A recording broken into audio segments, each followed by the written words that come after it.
Ladies and gentlemen, boys and girls, children of all ages, we are back for another week of Just a Fan Podcast. I am the NFL Encyclopedia, Coach Williams. Down below, panel 316, the good guy with the black hat. What's up, man? Hey, man, I can't call it. It's almost deer season, though. I know that. It's almost deer season. I'm about to get some venison. Yeah, everything. I got a big old 10-pointer keep walking in front of my dog on feed him. I just hope he come out in the daytime. You can't shoot him at night. But he be trying me. He be coming out in the middle of the night in the camera like this. So, we going to see. We're going to see. That direction, Steve Space Age White. What's up, man? What's going on, man? Just doing my thing, man. Man, and I tell you what, gentlemen, down below, I got a comment on the screen. It's from an old song by Tupac featuring Outlaws. One quick see. Come with me. Hail Mary. Hail Mary, Hail Mary, Hail Mary, Hail Mary. Man, this past Sunday was crazy. Okay? Washington Commanders played the Chicago Bears. And the Commanders were winning. Okay? No problem.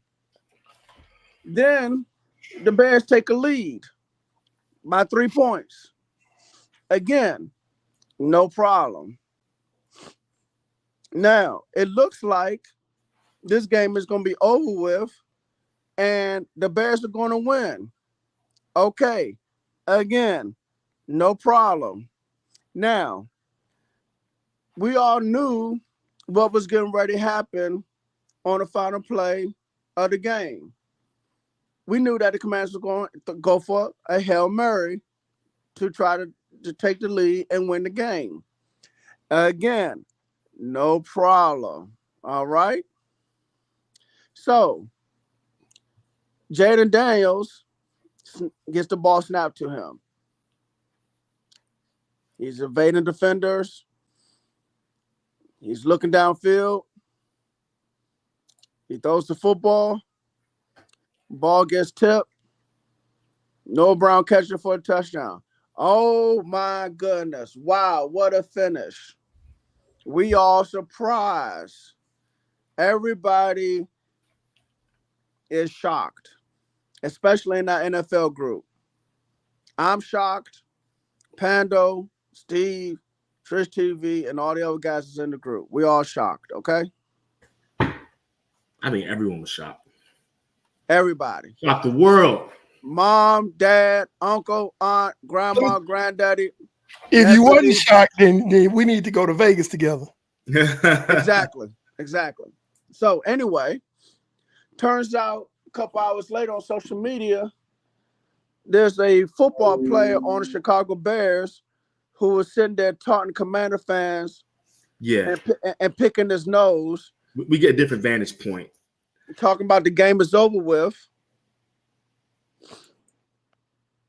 Talking about the game was over with, sitting there taunting the fans, but the game's not over until there's no time left on the clock and the play is ruled dead. Okay?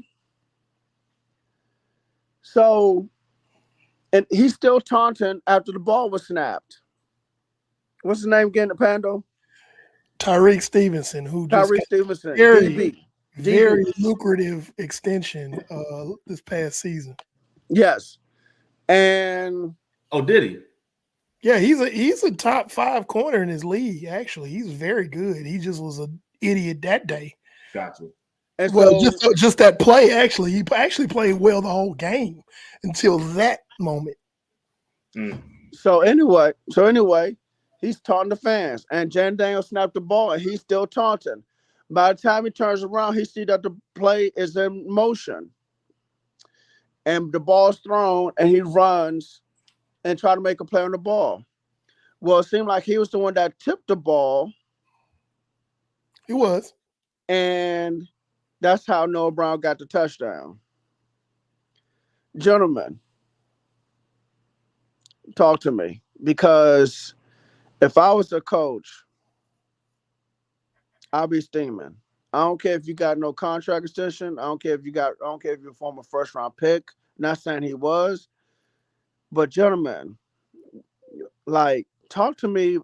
I don't know if you want to go start with the play itself or him or what, but just talk to me. Talk to the Well, fans. Talk to our audience. well, first of all, Chicago. Let me preface it with this. Despite what happened in that game, and I'm gonna stick to my guns until they prove otherwise. Chicago has a championship caliber defense. Okay, I think they're currently number 3 in terms of points per game, points allowed per game.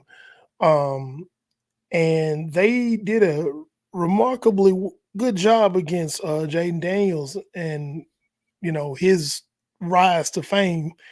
But the coaching allowed them, if you recall, the play before the Hail Mary was a quick out to Terry McLaurin.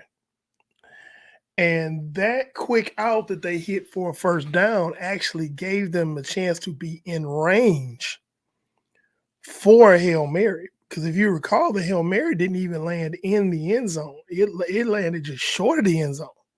Had it not been for Tyreek Stevenson tipping the ball up, it would have hit the ground right there in front of the goal line. So you had everybody basically back playing prevent defense, not guarding they didn't run picket fence defense. And I'm pretty sure, Brandon, you being a defensive coach, you know about picket fence defense. That's basically where you line the sidelines just outside the numbers with your defense. You're still playing back like a prevent, but you're lining the sidelines, and all of your defensive players are facing in. So if anybody does a quick out, you can basically make that tackle inbounds, game over, because there were only seconds left. Okay, if they do anything in the middle, you can converge on that point in the middle, make the tackle, game over.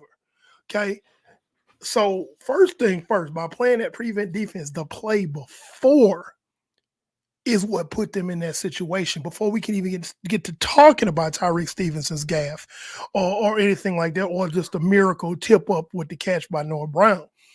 So, and again, let me be clear, because I still think they're a very well coached defense. I want to say that. What up, T? They're still a very well coached defense. I'm not going to back off of that. I just think they dropped the ball in that series of plays, if that makes sense. Now, on to Tyreek Stevenson. Yeah, the game ain't over till it's three zeros on the board. Period. There's a whistle, and there's 3 zeros on the board, and there's a whistle. He thought everything was sweet. So I'm gonna taunt the fans. I'm in Washington. I'm gonna taunt the fans because they had been taunting him since before the game, during the game, all that stuff like that. And I'm gonna taunt him back. Yeah, we about to win this game. Okay, you had plenty of time to taunt after the play had you been in the right place, because if I'm not mistaken, Noah Brown was his man. He's supposed to be looking for him anyway. You should have been there to box him out instead of letting him just be able to stand there in the end zone. So because you got to the point late, you call yourself trying to high point the ball gets tipped in the air, Noah Brown's behind you, which should not be, and he makes an easy catch. End of story. Yeah, Tyree Stevens is a good player, but I think he's going to learn from that mistake. he was he was the one. First of all, I'm gonna get to the coach in a second, but he was the one who tipped it behind him. Whereas if he was in position, he would have been behind Noah Brown. Correct. I think we know this. Plays like that, you want to spike the ball forward. People, but defenders usually when that happens, the defender's either out of position or they're looking for a garbage time interception for the box score. The coach, why was someone spying Jaden Daniels? He wasn't going to scramble for 52 yards to the end zone. There could have been an extra body back there. Man, it's all kinds of coaching issues I had with really the whole quarter from the Bears, man. But yeah, he wasn't in position. He got lazy. He probably knew where he had to be, but he was unfocused. The ball was in play. He was still talking. By the time he, I guess, figured out what was going on, he got there late, and he's the one who made the play to tip it back to Noah Brown. So, I mean, and Washington took advantage of that mistake, and they won the game. That's all I got on that. Yeah. Brandon? Man, I tell you what. Yeah, first of all, like you said, man, pick a fence. That way, no one can get out of bounds, and we don't even have to worry about this Hail Mary stuff.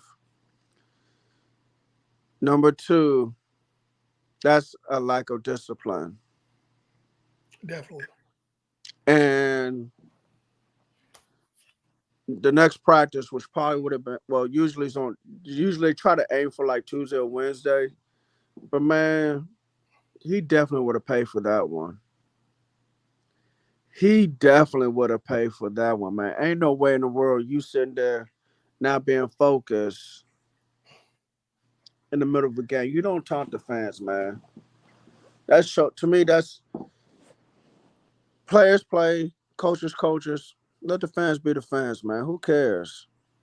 Because my thing is this: had you won that game, all the fans would have been upset, sad, whatever, and all you had to do is point at the scoreboard. That's all you had to do at the end of the game. But yeah, they get the last laugh on you. And trust me, all these Washington fans are always going to remember you.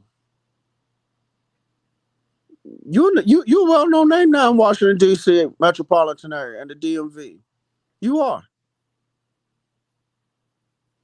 They don't care about anybody else on the Chicago Bears. I mean, they probably care about Caleb Williams because he grew up around here, played high school ball around here.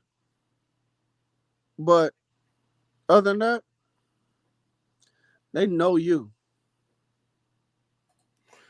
Well, he's a hometown hero for them.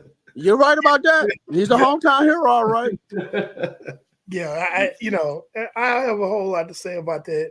Moving forward, going more in depth since we're talking about this game, Caleb Williams is going to have to play a little bit better than what he did. And here's what I mean by that. Basically, you had an opportunity to really shine in this game because we all know that the Commanders do not have a very good defense. So this was your opportunity. This should have been a 300-yard game for Caleb Williams. This should have been a high-efficiency game for Caleb Williams, if nothing more than that. But he made plays, or rather lack thereof, that shows that he still got a lot of growing to do. He has not arrived because when you riding the bike with training wheels and you still fall off, and again, I want to be clear. I want to be clear when I say this. I'm not saying that the loss is his fault, but he did play a part in this loss long before the Hail Mary because the fact that Washington was still alive and able to throw a Hail Mary at the end of the game that would win it, it's partially on the defense. Jaden Daniels was fantastic, but you didn't put up enough points against a bad defense to get them out of the game. You didn't put up enough points as offense, excuse me, to keep them out of the game.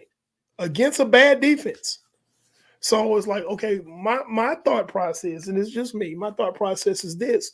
What are you going to do when you see a really good defense? And see, that's the thing because when I saw that he only had 9 pass attempts in the first half, I was like, what? You tell me right now, you draft this quarterback, Come on, number one overall, put your weight on it. okay?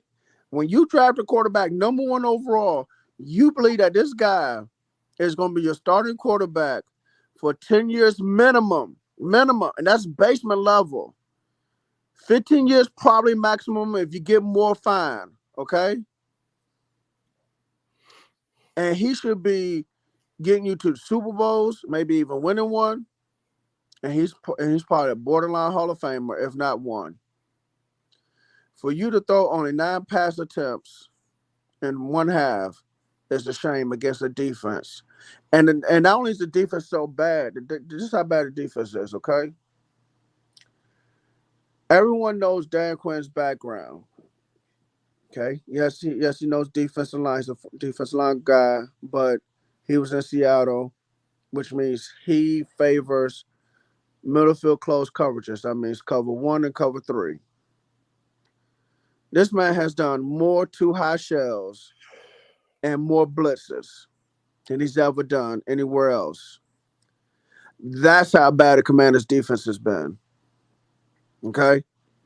So Caleb should have been, like you said, had over 300 yards passing, probably around 60 to 67% completion percentage, and way more than 9 pass attempts in one half. To me, that's a shame.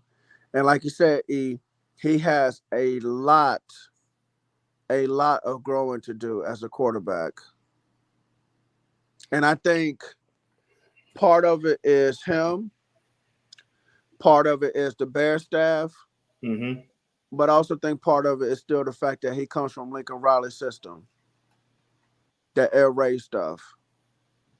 The air raid stuff to me is good in high school, it's great in college, but in the NFL, really you really behind the 8 ball Yeah, as a man. quarterback. All that passing stuff, Pac-12, Big 12 throwing the football all over the yard. Nobody really playing defense like that. What's USC? It's USC quarterbacks, man. Oh, I I, know. I think he's a good player. I think that offense needs a lot of help from a coach standpoint. I mean, they really do. They have the weapons. They do. They got 3 weapons They have the at weapons. wide receiver. Yes, they do. They ran the ball well. They have the weapons, man. They just need someone to really develop him I believe he has the tools, but someone has to reprogram him a little bit, like you say, Brandon, for the NFL. Well, of course he has the tools. And there's another quarterback that we should cover who also has the tools, and he's actually not too far away from where you are, Steve. We can segue into that. Anthony Richardson. That's a good segue. It is, but he doesn't have the IQ tools that Caleb does. I'll say that. But you can still develop him as a quarterback. You can. Listen. When you draft a quarterback in the first round, there's a reason why you draft him. Okay. If you're not going to draft a quarterback in the first round, then stop doing it. If you don't believe in a quarterback, don't draft him in the first round. There are other positions to draft. Indianapolis drafted him. The head coach, GM, and owner agreed on it. There's a reason why they drafted Anthony Richardson. There's a reason. Well, They need no. Hold on, time out. Last year, and I'm not saying Gardner Minshew is the best quarterback in the league, but he could have at least learned something from Gardner Minshew, who's been in the league for a long time.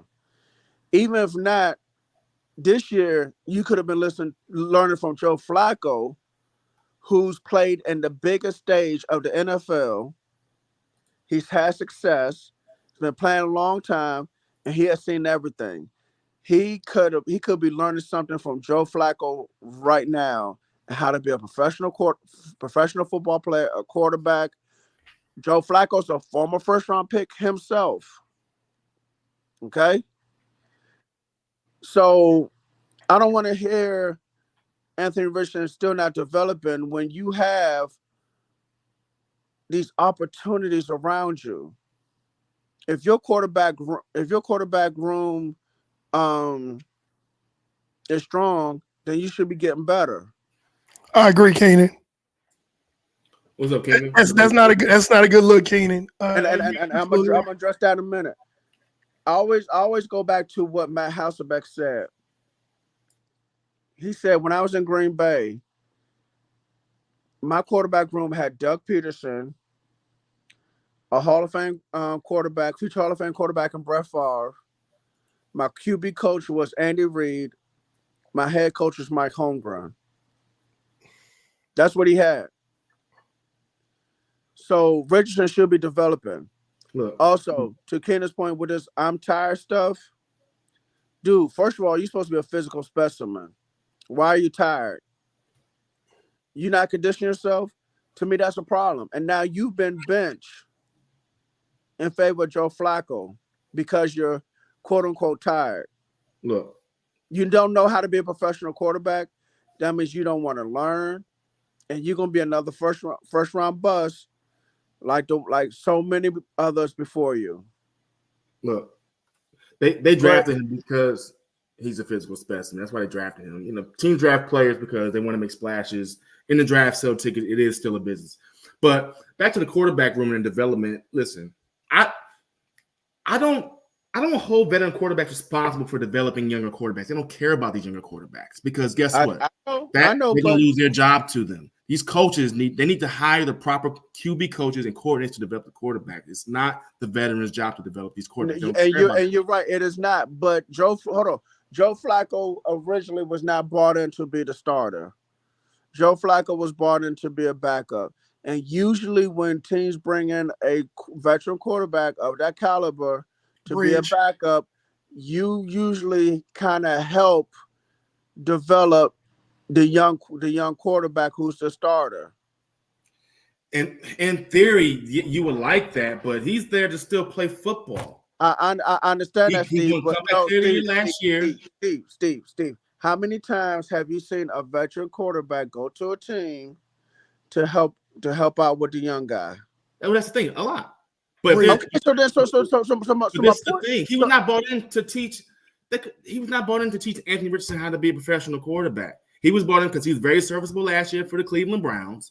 And then something happened with Richardson because Richardson has had health issues that needs someone that can step in and win ball games for him. He's not brought in to coach this quarterback. He was not. Now, okay, so let me be the he loves his job. Allow me to be the middle ground right here. I completely agree with Steve on the part where he's not brought in. I'm not supposed to coach this guy. You know, I'm just here because I'm the backup, so to speak. At the same token, Brandon, I hear what you're saying because it's Anthony Richardson's responsibility to watch and learn. Absolutely. Yeah, you know, to learn. Okay, I got a seasoned vet who has won a Super Bowl, and I need to really be learning from him. It's the quarterback coach's job. It's the head coach's job, so on and so forth, to develop this quarterback.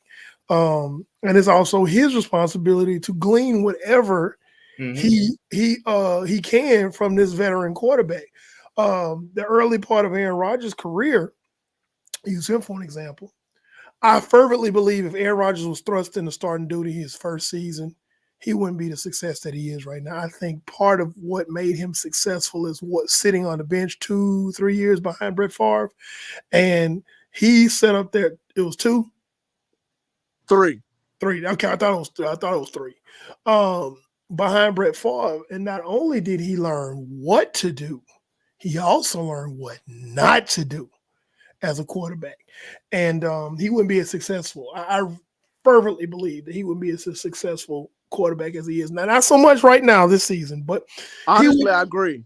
Yeah, so I can see both sides of the coin in this discussion because Steve is making good points and you make good points as well. But the whole thing when Anthony Richards saying he's tired, that's inexcusable. Mm-hmm. That's I agree 100%. yeah, yeah. So there's that part with how I feel about that. And if you tired, well, go ahead and sit down. There's a bench right over here. You can sit right here all the time. Smoking Joe. Come on, Smoking Joe. You come on. But now they're behind the 8 ball because they just got swept by the Texans. So They are behind the 8 ball because they got Tennessee, because Tennessee, obviously Tennessee's not it. Okay, right. Jacksonville's not it. No, And so you had the opportunity to at least try to get a to wild tie Houston to be competitive in that division. Now you got to fight and scrap because we always said the AFC is what? Loaded. sir. So that means now you got to fight for seeds 5, 6, and 7, and good luck with that because now Buffalo look like they're gonna win that division. Houston Park look like they're gonna win that division. AFC North is what? Pittsburgh and Baltimore. Mm-hmm. The West is Kansas City Chargers. I don't know. They might have a chance to get the 7th seed, but they fighting. They competing against a whole bunch of teams. So we'll see what happens though moving forward. They're gonna have to win a lot of conference games and win a lot of division games to get into that 7th seed. I agree with that. They're really gonna have to win a lot of conference games, no doubt. But here's the thing: if Flacco is starting, their chances have improved. Oh, I agree. I agree. I tend to believe if Flacco would have started the game last week against Houston, they might have won that game. Let me ask you a question, because I don't know what the record is right now, but how far ahead would Indianapolis be if Flacco had been started since game 1? That's a good question.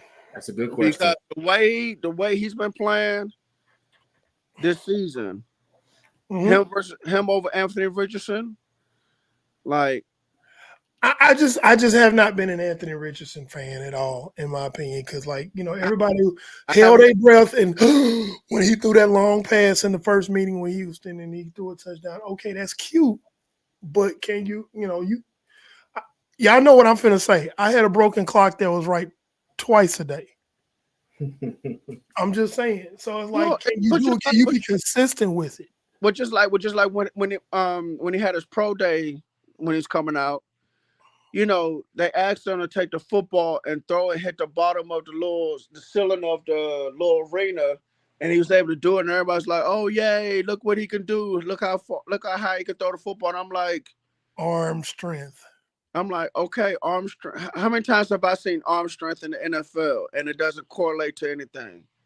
Hey man, it's the same thing as speed. Some guys with 40 times, you guys got to run 4.2, 4.3, but it doesn't translate on the field. You have guys that run 4.6, 4.7 playing skill positions, but when the heat's on, it look like they run 4.3. I mean, how many times have we seen that? How many times have we seen a guy that said, the scouting reports before the draft, hey, he doesn't really have a strong arm. He's going to have to do a dink and dunk offense, and then they cock back and throw just bombs, and it's like, wait, what happened? Let's see. They allowed that tire comment. The blame falls on ownership. He was drafted at the age of 20. Believe he needs to be groomed.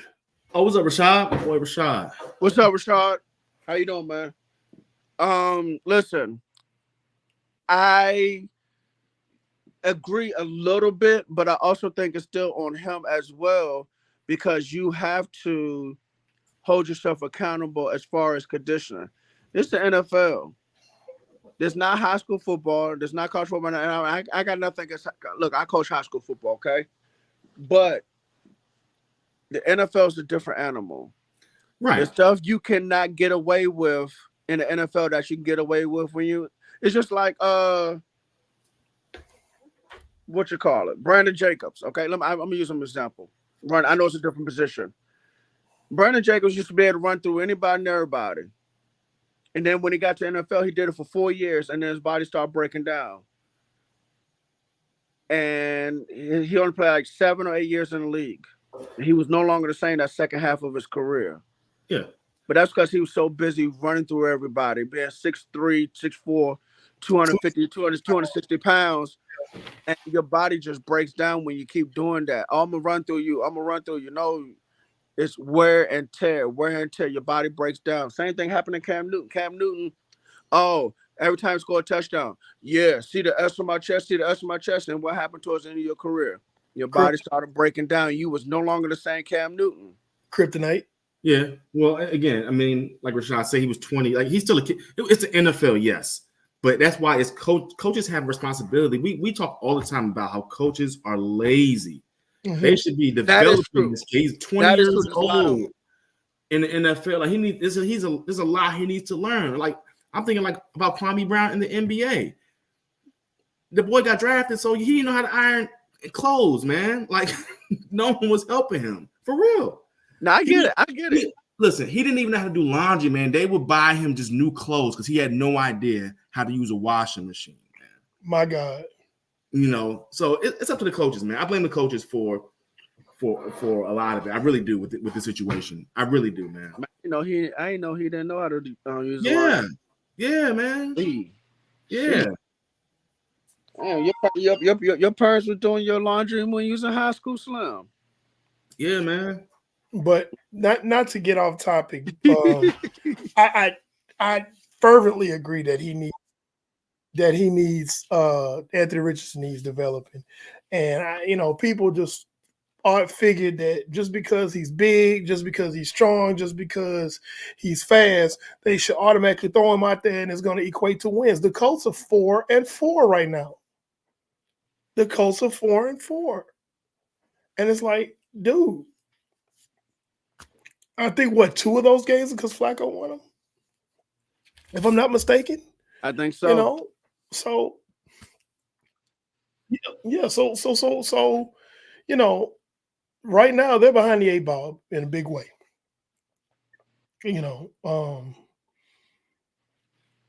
That's just what it is. But I tell you what, go ahead. But right now, like Joe Flacco starting would be if they want to salvage their season, because if you're at 500 right about now, you're not dead. You're not dead in the water. Right. You're close to it, but getting swept by a division opponent is not a good look right now. No. And if the Colts want to have any kind of season this year, keeping Anthony Richardson on the bench would probably be the best thing. And I know it's an unpopular opinion, but that's what I believe and that's what I stand on. Next topic. Well, I'll tell you what, in that AFC South, man, being swept by the Houston Texans, that's one thing. But for the Houston Texans to lose wide receiver Stephon Diggs to a torn ACL, that's a whole different thing, man. That's it. I'm gonna tell you right now, the Diggs brothers did not have a good week. Okay, Stephon getting hurt ain't his fault, and we'll start with that. But here's my take on it. When the Texans made the playoffs last year, was Stephon Diggs on the team? Nope. When the Texans blew out the Cleveland Browns in the first round of the playoffs, was Stephon Diggs on the team? Nope. Exactly. So with that in mind, are they gonna be a little less productive with the loss of Stephon Diggs? Absolutely, because he's a phenomenal wide receiver. Mm-hmm. But that being said, Joe Mixon is eating. Mm-hmm. And Tank Dell and Nico Collins, even though he's not playing this week, they're still viable targets. Dalton Schultz is in sure. And then the defense under D'Amico Ryans, and we talked about this a lot on off the air. They haven't reached their final form. I'm watching that defense, and I know that system, and I'm like, they aren't gelled yet, and they're still playing really good football. That defense is. So when they finally gel, it's going to be a problem.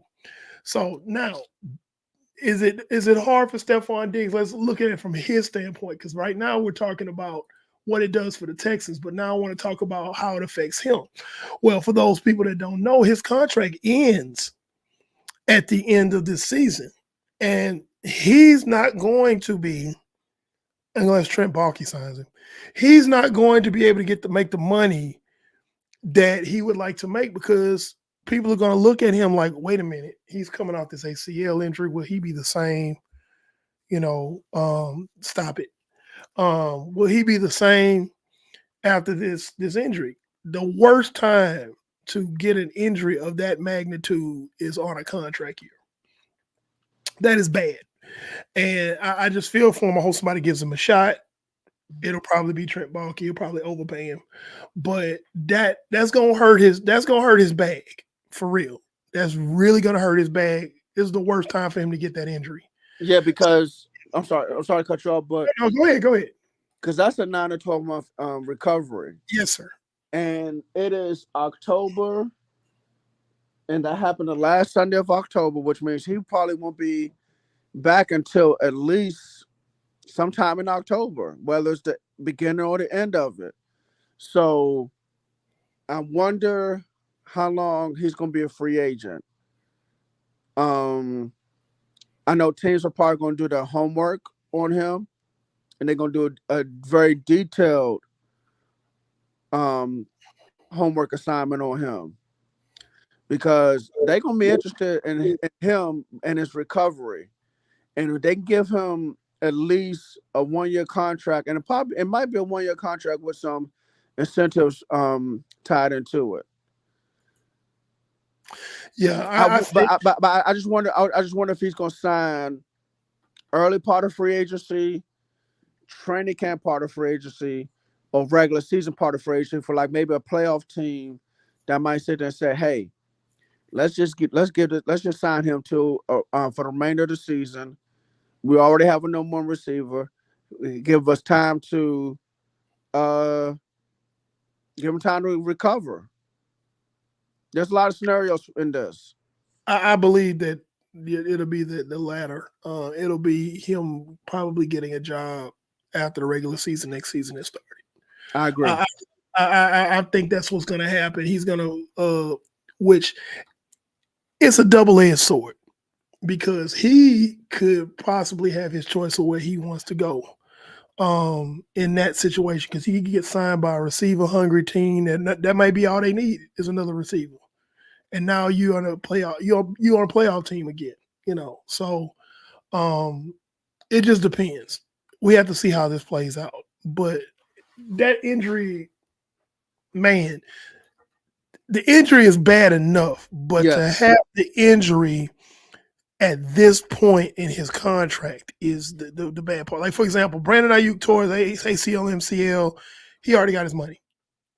So he's got a home, because it's going to hurt the team worse to let him go than to just let him come back, let him heal up and come back.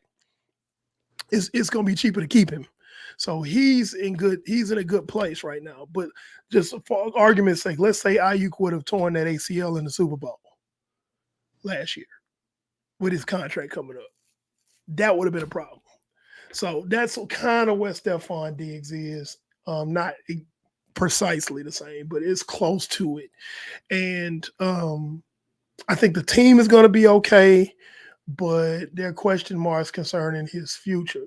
Of course, he's going to get with a team somewhere, but his bag, how much money he's going to be able to command coming off of that injury. So, Steve, I'm sorry, I kind of went over. What are your thoughts on it? No, you hit it on point. Yeah, they went far last year without Stephon Diggs, but that's a great weapon that they won't be able to use what I expect to be deep into the playoffs, which could help them a lot. So that's a big loss in my opinion. It's a big loss in my opinion. Can they still do things offensively? Yes, for sure. Passing ball, they did it last year. Yes, they have other great receivers. That's just another big receiver that they just don't have right now. So, you can never have too much depth, man. So that's just my thing. Absolutely. You talking to a Niners fan. Yes, you can never have too much depth. Yeah. So, yeah. Kansas City or Detroit might sign him next year. Huh?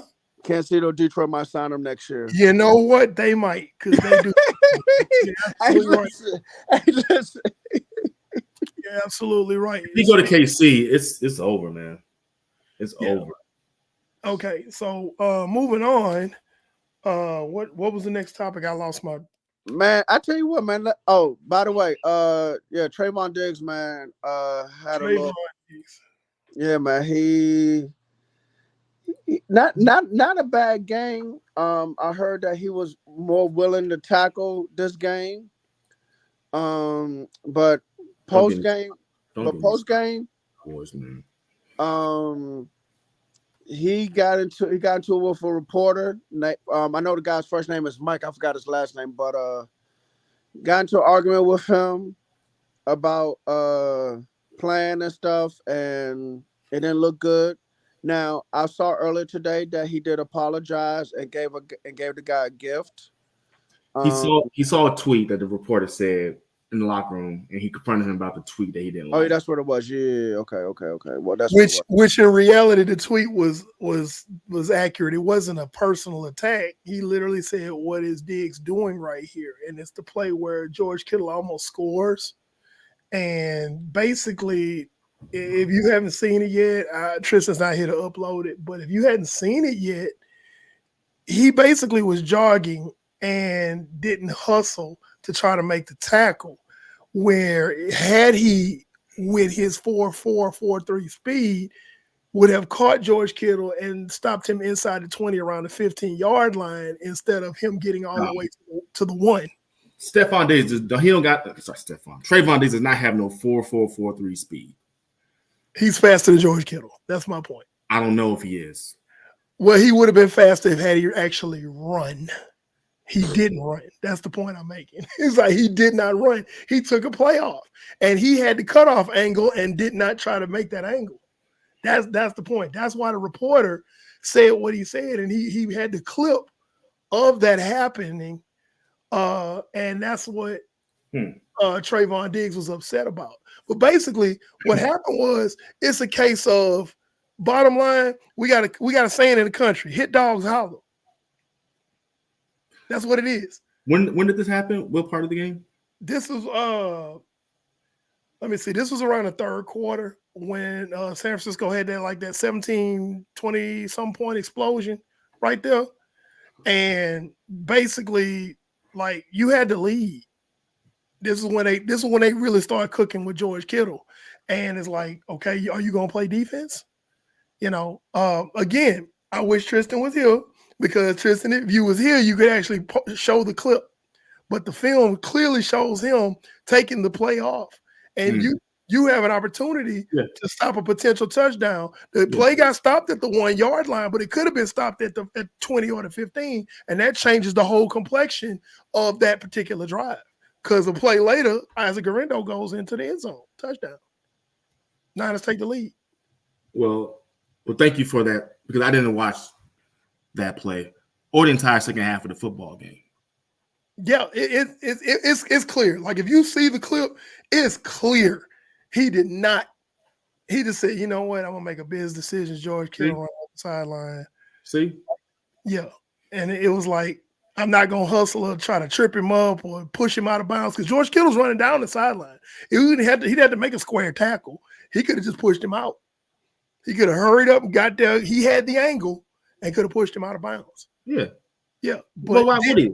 He doesn't have a head coach down his throat about playing tough, or anybody on defense about playing tough. He doesn't have I know the coordinator. Yeah, okay, arm a little bit, but the locker room is a mess, man. There's no one pushing these guys, man. I said after the game when Dallas got smoked by Detroit, I said the players had quit on Mike McCarthy. Yeah, I said it. Steve, the previous week on the podcast said that the players had quit on the defensive coordinator. I took the next step the following week after Detroit smoked Dallas. So honestly, I'm not surprised what Trayvon Diggs did. Every team looks phenomenal against Dallas, man. The Giants look better than what they were. Eric, you say San Fran's not playing well. They still look great. Everyone looks great against that. The Saints look great. Everyone looks great Listen, against Dallas, man. listen. Dallas stinks. Kirk That's why Cousins I'm might watching the throw. game. Kirk Cousins might throw 4 or 5 touchdown passes Listen, this Sunday against Dallas. they're gonna Don't be put up 40 surprised. points. They're gonna put up 40 points. They're gonna run the ball. They're gonna throw the ball. Man, it can be another game that I'm gonna turn it off at halftime and watch a better game. Do we have a beat buzzer right here for Steve, just in case? You said what? Boop! No, I'm we not. gotta get to this, but I'm not anymore. No, I just don't care no more, man. You know, I'm watching more exciting teams. Right now, I'm done this season with Dallas, man.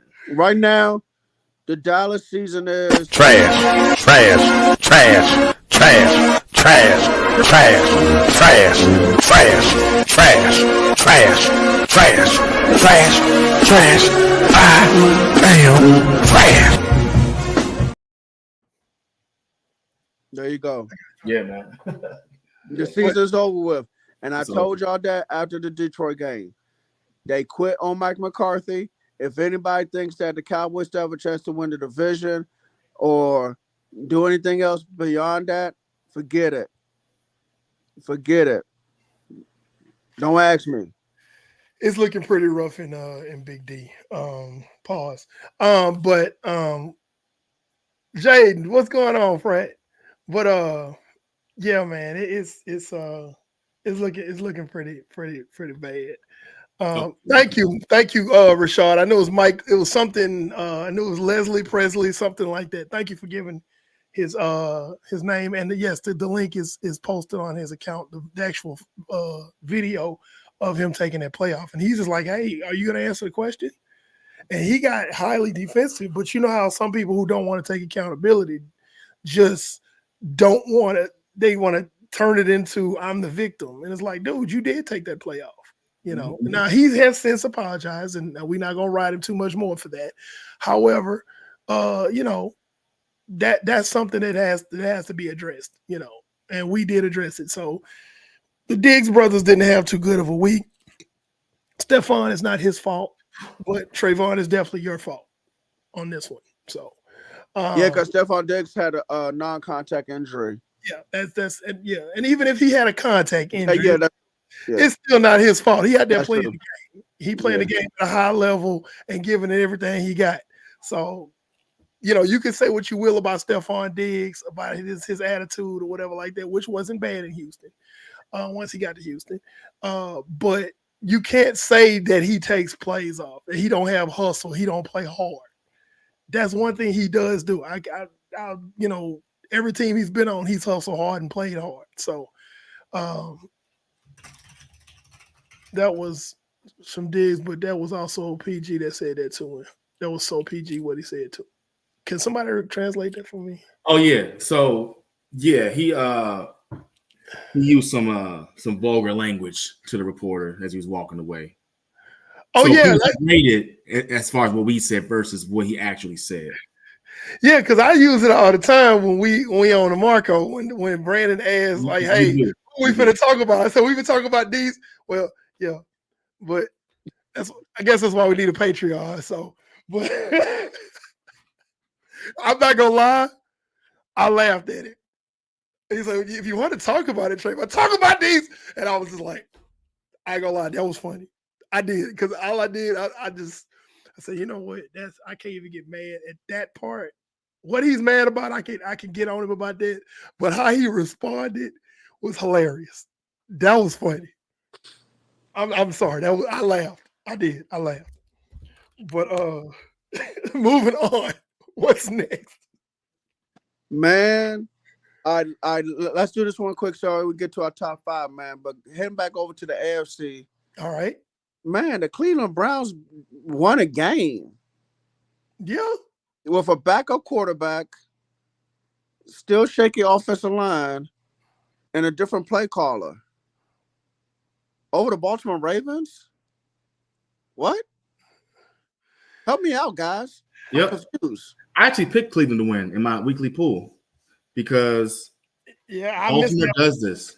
I'm They not gonna do lie. this, man. I missed that one. And you, Steve, you said that. You said that a lot. You said, excuse me. Baltimore will lose a game that they're Mhm. not supposed to lose at least Listen, once a year. listen, listen. A little more than once, but I was like, okay, new starting quarterback, Jameis Winston. He's passionate. They got healthier on the offensive line. Some guys came back. I said, man, if they're gonna drop a game to someone they shouldn't lose to, and Cleveland was home, I said, this could be the one. This could be the one. Let me go ahead and pick them. And that's what happened, man. That's just what happened. So that first drive, I said, yeah, Cleveland might get this one, man. They might get this one. I'm not gonna lie. I missed that one like Stevie Wonder at a gun range. I missed that call. Honestly, that pick because I had the Ravens going in there running roughshod over them. But Steve, you were right because they'll do that. The Ravens will do that periodically each year. They'll go in and go lose to somebody they had no business losing to. Because Yeah. on paper they are vastly superior to Cleveland Browns. Of course. And like, hey man, what are you? Hey man, so because I know I was saying it as they lost that game. I was like, But Cleveland doesn't have a see. Cleveland, they have a good roster too. They just haven't been winning. Yeah, but their offense is not as good as it should be because Deshaun Watson has not been performing, and now he's hurt. They trade away Mark Cooper. They just got back Nick Chubb. The offensive line been injured, so they haven't had the starting five all season. You change play callers, so now the defense is fine. Now the linebacker, I think, the linebacker got hurt in the same game because that's when he collided with Derrick Henry. I would like But to say that Derrick Henry collided with him and then he collided with the ground. I watched that play. whatever. Listen, they were hitting. Grant, you see that hit Grant Telpit put on Derrick Henry with his shoulder? He leveled him. They was hitting. But that's AFC North football for you, and we know that. They was hitting him. But all I'm saying is, yes, Cleveland has a good roster, but their offense should not have been able to do anything against Baltimore. But I will give credit where credit's due because somebody, I think it was Jamal, who says Baltimore's defense is not the same this year. I think he was the one that said it, and I brought up the point that the defensive coordinator is the head coach in Seattle. They lost another defensive staff member who's now the DC in Miami. And they lost another defensive staff member who's a DC in Tennessee. It didn't help. It didn't help Matt as much that Deshaun Watson had a QBR of 22.8. Yeah. That's not good. That's not good. Yeah. Well, but he didn't play in the game though. Yeah. Played 7 games, QBR 22.8. Well, yeah. I mean, we talk about a QB that messed up the QB market. When he signed that deal, I was like, whoa. That's hey, listen, I'm gonna tell you something right now. It's gonna be a long time before we even see another contract like that. When I mean like that is where everything is fully guaranteed. Kirk Cousins failed with the fully guaranteed, and now Deshaun Watson has failed with the fully guaranteed. It's gonna be a long time before we get another one of those. Peyton Manning didn't have one, Tom Brady didn't have one, and Patrick Mahomes currently does not have one. It's going to be a long time before we see one of those. That's what I call a hustle right there because Kirk Cousins should be arrested for grand larceny after that deal he got. So it's, and then, Deshaun Watson should be arrested for that as well. But it was really interesting because that was probably the upset of the week as I look at some of these games. That was it was. It was an upset. The other ones, not so much. You can say that possibly the Vikings losing to the Rams last week was an upset. But not as bad as Cleveland beating Baltimore. No. Nowhere, you're absolutely right. Nowhere near as bad. So it's interesting because one thing I can say before we go into our top 5 teams, the Detroit Lions are putting people on notice. They like, you know what? Let's just go to our top 5. I'll explain that later. Are we ready? No. Okay. Well, so what are we doing?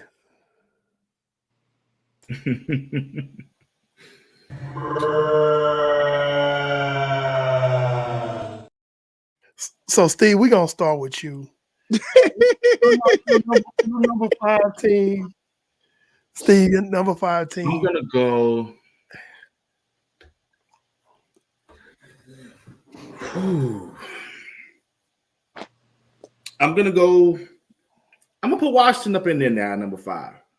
Okay. I'm gonna put Washington in there, number 5, and that has a lot to do with other teams. I was debating as far as maybe putting the Packers there, Falcons, Vikings, but Washington has momentum and they've been playing better recently. I'm gonna put them in number 5, man. I got to be real. I'm gonna put them in number 5. Okay. So you are not alone.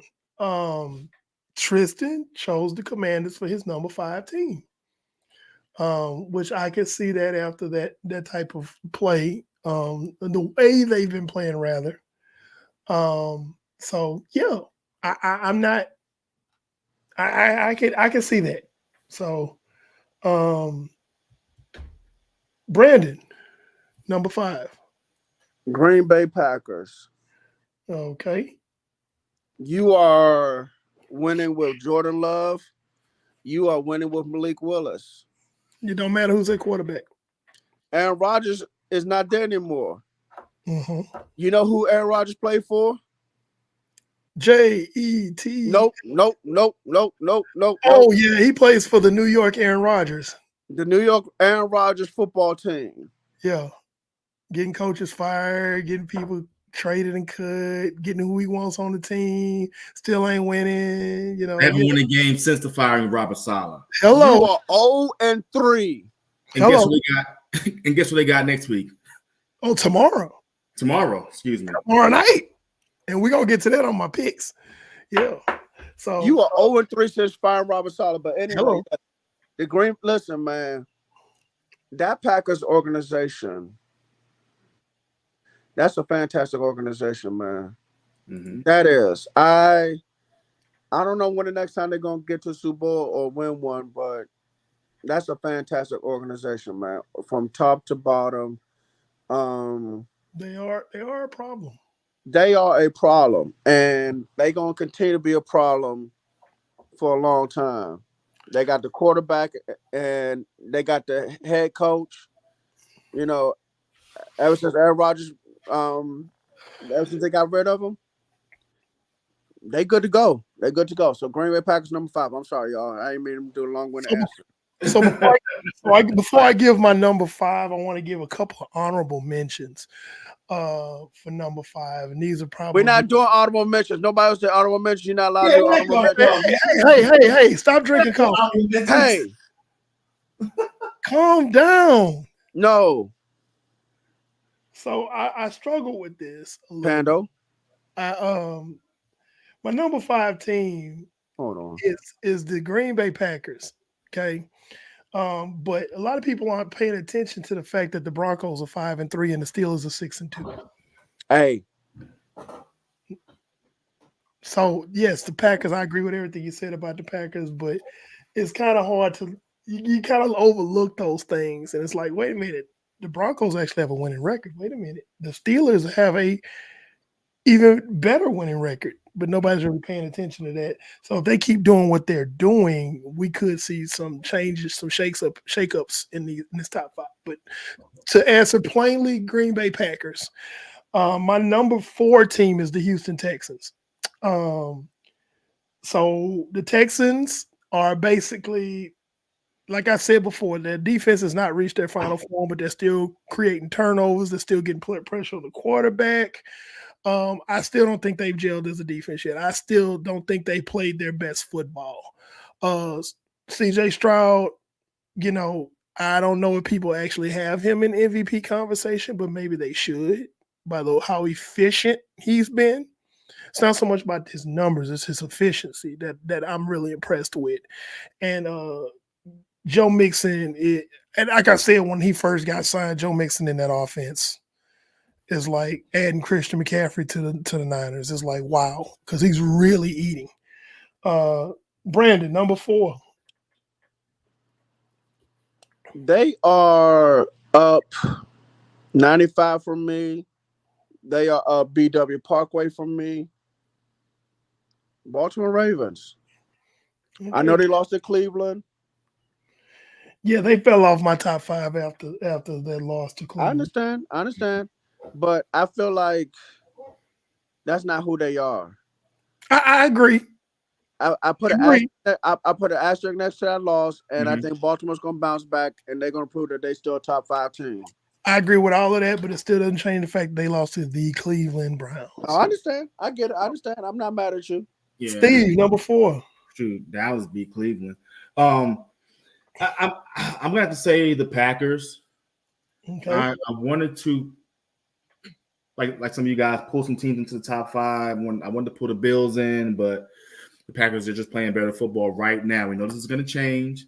Brandon, like you said, we know Baltimore, they'll get back to the top 5, but right now they're not top. They're not playing like a top 5 team in my opinion. So I'm going with the Packers.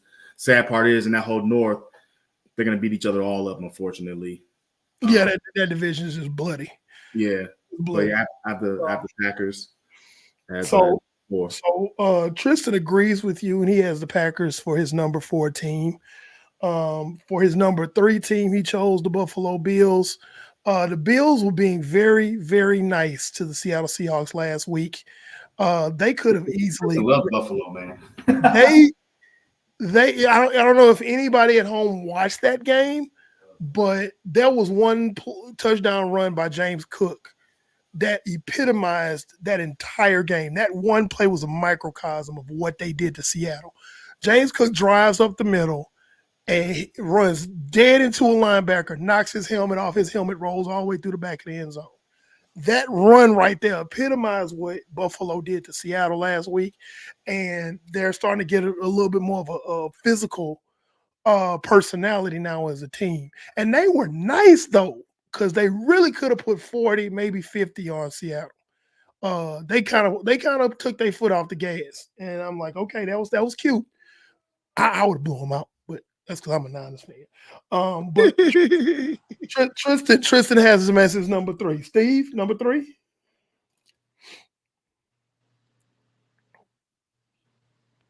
Steve, number 3, I have Houston's number 3. Who? Houston Texans. Texans. Number 3. I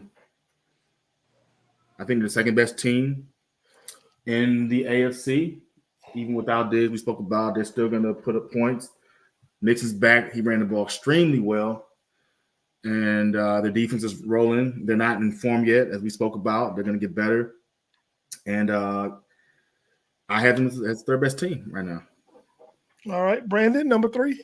Buffalo Bills. Bills Mafia. Jumping through tables. And I was just going to say that, but he took the word straight out of my mouth, man. Yeah. Them folk crazy. You right about that? Them folk crazy over there, man. They nuts. I too have the Bills as my number 3 team because, like I said, I was impressed about how they dismantled Seattle in Seattle, and with just physicality. I mean, they just went out there. It was like, we're going to put our foot in your chest, and you're just going to wear this size 12 footprint in your chest. That's all. You just going to have to deal with cleats. Yeah, size. Yeah, just cleat marks on their chest. It's like there are 2 things that you could do about it, Seattle: nothing and like it. That's it. And that's basically how they played Seattle that game. I was impressed with the. I don't understand y'all. What? They haven't beat anybody good this year. I really can't. I can't believe y'all. Who's that? That high. I cannot believe it. Buffalo. Yeah. So here's the thing. Here's the thing with that. It's kind of like college football. if you're gonna call yourself a big bad top ranked team, when you play weak teams, you crush them. Like for example, we know that the Titans are unwiped ass. We know that. But Detroit went in there and said, yes, they are unwiped ass. And we finna show y'all that they unwiped ass. And we finna beat the brakes off of them. So Mm-mm. that's what you have to do. They don't pick Mm-mm. their schedule. Mm-mm. But when No, they see the weak teams, they crush no, those weak I hear teams. you. No, I hear you. But let us be Dallas last year. Ain't nobody putting us in no top three. So no, I ain't buying. I ain't going for it. No, they be all trash teams and lost to Okay. them. And that's fair. That's fair. Okay. So when they lose, we'll knock them off. Just like everybody was jocking Seattle the first 3 weeks and they were playing trash teams. And then they lost to the Giants. It's And like, no one had okay, them top five anyways huh? through week three. I'm going for it. Can't believe y'all. Steve mad. Okay. So my number 2 team is the Detroit Lions, speaking of which. Because again, like if you have a team that's in, like, say, I don't know, the top 5 in NCAA, and then they go play Who Shot John University and they put 60 on them. That's what you're supposed to do. If you want to call yourself a big dog, you ain't supposed to be struggling with these teams. You're supposed to be just putting BTA. That's all you're supposed to be doing. And Detroit has done that. Every time they see somebody that's weaker than them, they're like, oh no, you finna get this work. And we ain't taking our foot off the gas. We ain't gonna we gonna remove all doubt for anybody that think that we ain't the biggest, baddest hog at the trough in the NFC. And right now they are. As a matter of fact, the Vegas odds for them to make the Super Bowl are they have the top odds right now. They're number 1 for NFC and their Vegas odds. They are, Oh they wow. out there killing it. I looked it up earlier today. Number 1 is Detroit at plus 300. I don't believe this, but the Vegas has San Francisco at plus 450. I think that's because everybody is starting to come back after this bye week. I think that's why. But I don't believe that. They got to show me something. But yeah, I have the Lions. Brandon. Motor City next. Lions. Steve. Lions. Lions. Okay. Tristan also has the Lions, so that is unanimous across the board for number 2. Tristan has the Chiefs. Now, let me say this. The Chiefs are being carried by their defense. Now there's some Chiefs fans that ain't gonna believe it. There's some Patrick Mahomes disciples that are like, oh, Patrick Mahomes, all gargle, gargle, gargle, gargle, and but guess what? Patrick Mahomes is tied for the lead in interceptions this year. He has thrown more interceptions than he has thrown touchdowns. That defense is what has them 7-0. And that's the facts. A lot of people don't want to say that. Everybody's still talking about Pat Mahomes this, Pat Mahomes that. He is not having a good season. There are teams with a worse record than the Chiefs, of course, because they have losses. There are teams with worse records than the Chiefs where their quarterback is playing at a higher efficiency and is throwing for more yards. But until they lose, they number 1. So Tristan has them as number 1. Steve? Yeah, to your point, Eric, I think aside from last Sunday, he almost went a whole month without throwing a touchdown, I think. Something like that. That's affirmative. Yeah. But I still have the Chiefs for everything you said. Yeah. Brandon? My number 1 team is the best team in Dallas, and it's not the Cowboys either. The Dallas Texans. The Kansas City Chiefs. Okay. And I also have the Chiefs. But like I said, until they lose, they're the champions, rightfully so. They're undefeated, rightfully so. So I'm going to keep them there until somebody knocks them off. But Patrick Mahomes is not playing his best football right now. He really isn't. And as soon as somebody figures out how to circumvent that Spagnuolo defense, they're going to be in trouble. Cover 1, 5-man blitz. Trap 2, 5-man blitz. Because if they figure out that defense and how to circumvent it, and the first team that does it, there's going to be film on file. And that's going to change a whole lot of things. So, but that's the rundown. Are we ready for Pando's picks? Let's go.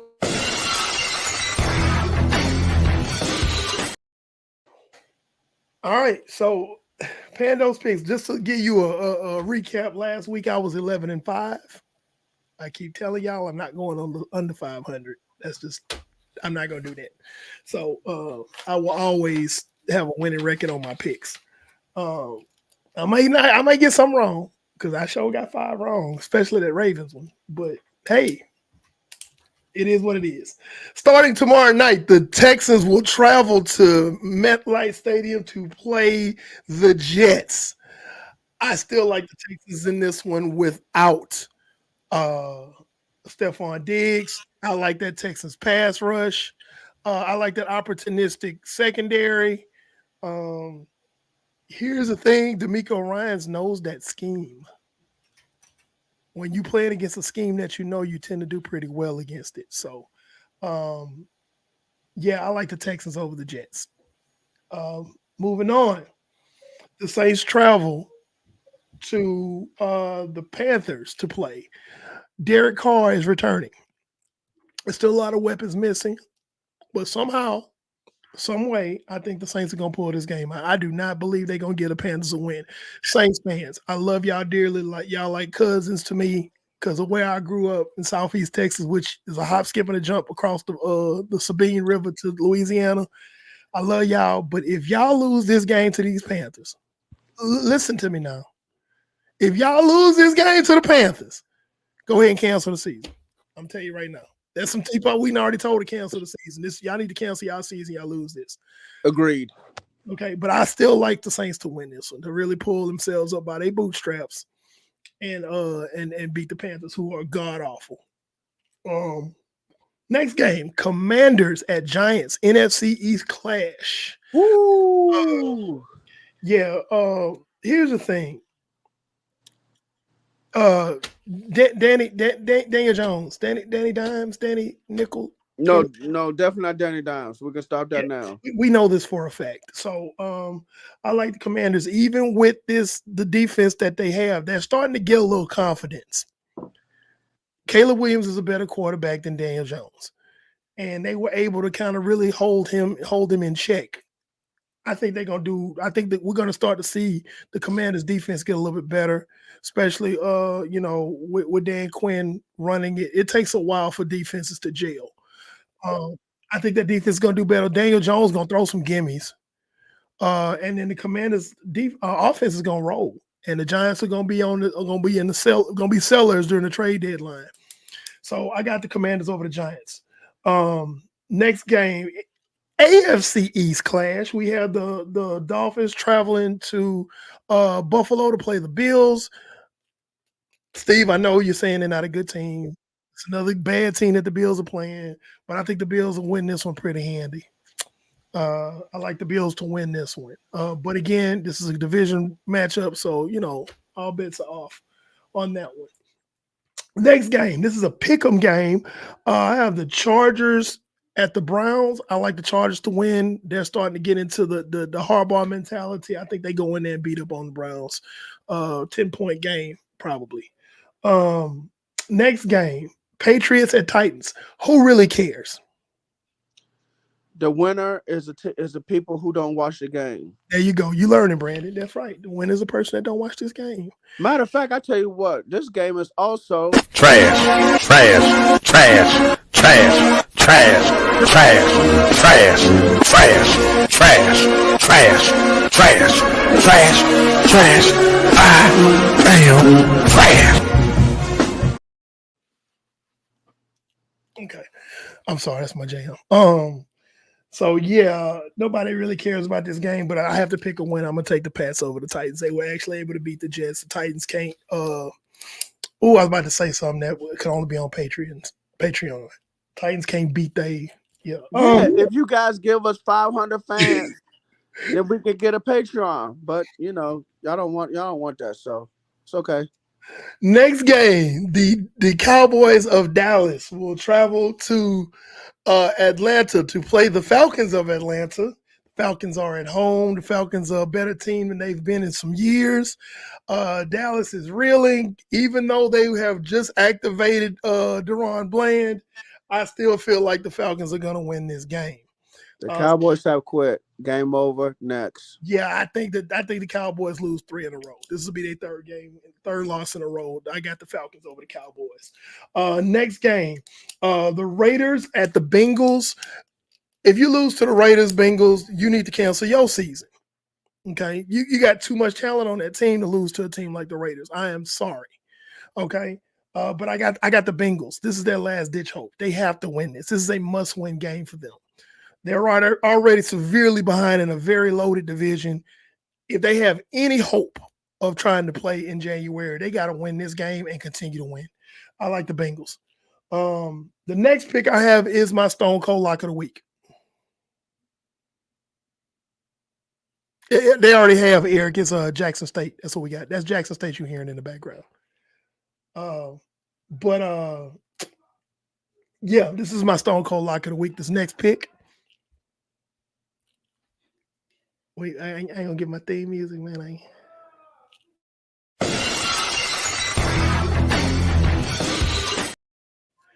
The Broncos travel to Baltimore to play the Ravens. Yeah, the Ravens are really salty after that loss. I think Lamar Jackson's gonna need a new helmet. That's basically how far he threw his helmet, or how hard he threw his helmet to the turf after losing to Cleveland.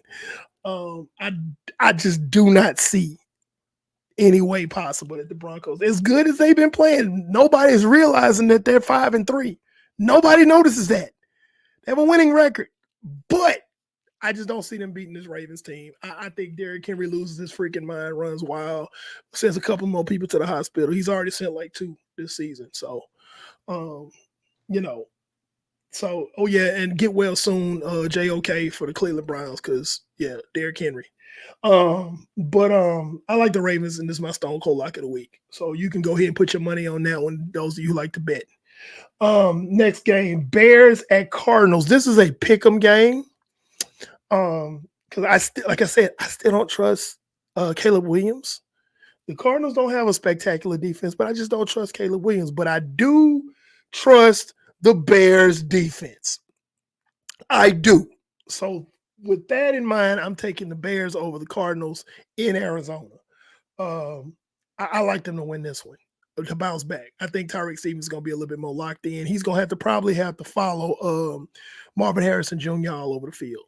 And that's going to be an interesting matchup. If you like good DB and cornerback I said it, redundancy. If you like good DB versus receiver matchups, this is probably a good game to watch. Next game, I have the Jags traveling to Philadelphia to play the Eagles. The Eagles are going to win that. There ain't no sunshine when the Eagles are home. So not even close. Ain't no sunshine when they home. So anyway, you ain't lying. I have the Eagles pretty much pounding the Jags. Rams at Seahawks. The loser of this game is going to be me because I hate both of them. But the Seahawks are a hot mess, and the Rams are starting to get some traction because Puka Nacua and Cooper Kupp are back. So I look for Stafford to basically have everybody who loves Matt Stafford saying he should be MVP in this particular game. This is close. This is going to be pretty close to being a Stone Cold Lock, but I decided against it because divisional matchups are kind of, you never know. But Rams over Seahawks. Give me the Lions over the Packers. The Packers are great. We got 2 teams in both our top 5s. Okay, playing each other. I think the Lions can go in and beat the Packers, and then it's going to really be tough on them when the Packers have to travel to Detroit. So the Lions are just on a roll right now. The only way I could see them losing this game is if they get the big head and get some hubris, like, oh yeah, we gonna go in and we'll beat these guys and everything like that, If the Lions get that mentality, which I think Dan Campbell won't allow them to, because that's one of his skills as a coach, as a motivator. But I like the Lions in a close one against the Packers, because the Packers are still they're going to still throw some punches. Next game, Sunday night, Colts at Vikings. Smoking Joe Flacco is going to get the start, so this game might be a little bit closer than what we think it is, but I still like the Vikings to win this. Sam Darnold is starting to win me over a little bit. But I like the Vikings mainly, again, because of that defense. And but it could go either way because, again, we talking about Smoking Joe Flacco. So that might be a good game to watch. Beforehand, I was like, this is not going to be a good game. But now that Flacco's starting, I think I might watch that one from beginning to end. I don't think I'm going to click off or anything. So Monday night, the Bucs travel to Kansas City, home of the referee.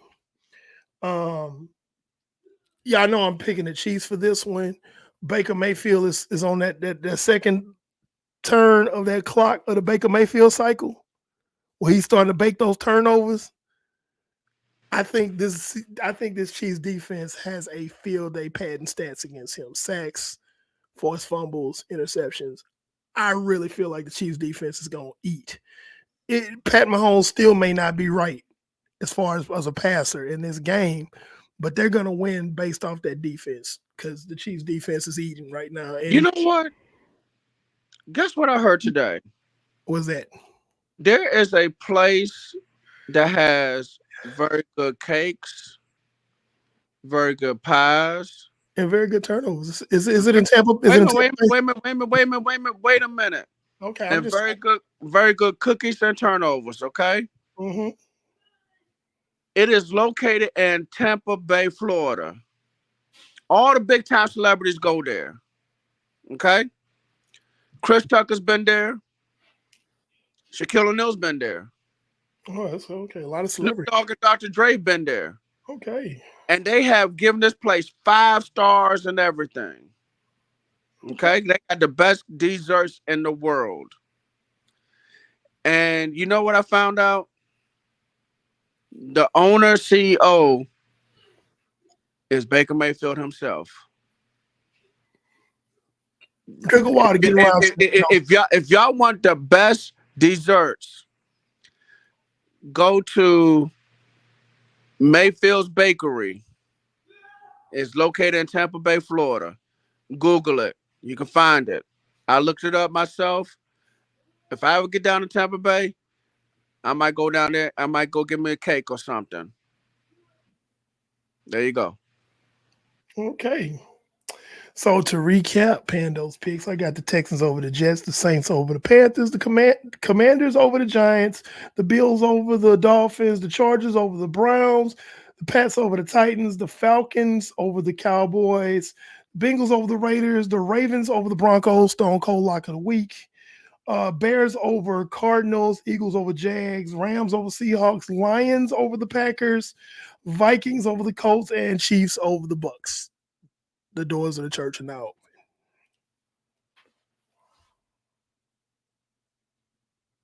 I was wondering where you were going with the whole bakery thing. I knew where he was going. I was waiting for him to get I did. wait. That's why I just I'm gonna go ahead and get on my phone.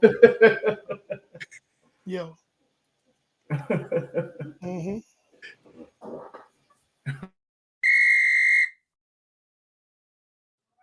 All right. So, ladies and gentlemen, boys and girls, children of all ages, we have concluded another week of Just a Fan podcast. Y'all know we are live every single Wednesday, same time, same place. Well, I'll be broadcasting from a different place next week. But go ahead. Well, in December, I'll be doing the same thing at some point because I'm always down in North Carolina to visit my mom. But we are currently live on where? YouTube, Twitch, Facebook. You can follow us on TikTok, and we need to do a video at some point. But anyway, TikTok, Twitter, Facebook, Instagram. You can listen to us on Apple, Spotify podcasts. That direction. Steve Space Age White. Down below, Panel 316, the good guy with the black hat. Coach Williams, the NFL Encyclopedia. Just remember, Hail Mary. La da da. Da la la la la la la la. Peace and good night. Ain't a, but don't push me. Revenge is sweetest joy next to getting